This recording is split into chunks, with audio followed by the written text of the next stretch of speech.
राज्य सरकार की माझी लाड़की बहन योजना को लेकर जहां विरोधियों के सुर तेज हैं, वहीं अब आदिवासी संगठन भी योजना के खिलाफ सड़क पर उतरने की तैयारी में है। योजना में बांटे जा रहे पैसों पर भी आदिवासी संगठन ने सवाल उठाए हैं।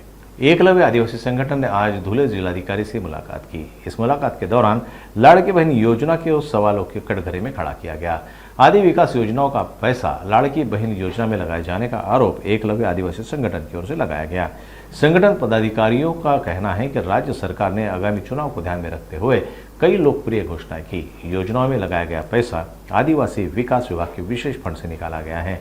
इससे पहले भी सरकार ने आदिवासियों की उपेक्षा की है। अगर आदिवासी फंड को लाड़की बहन योजना में लगाया गया तो पूरा आदिवासी समुदाय राज्य सरकार के खिलाफ सड़क पर आ जाएगा और एक मजबूत आंदोलन किया जाएगा। उन्होंने यह भी कहा कि आने वाले समय में राज्य सरकार को मतदान के रूप में अपनी ताकत दिखाई जाएगी।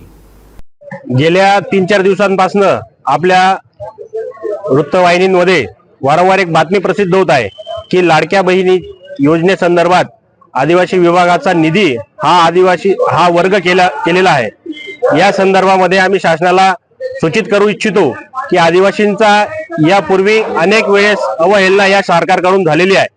म्हणून जर आदिवासींचा निधी या योजनेकडे जर वळत असेल तर संपूर्ण आदिवासी समाज हा येणाऱ्या काळामध्ये सरकारच्या विरोधात जाऊन विविध प्रकारचे आंदोलन करतील आणि आपला रोष व्यक्त करण्यासाठी मतदान रूपी जो अधिकार आहे त्या अधिकारातनं देखील या सरकार विरोधात आपला रोष व्यक्त करतील।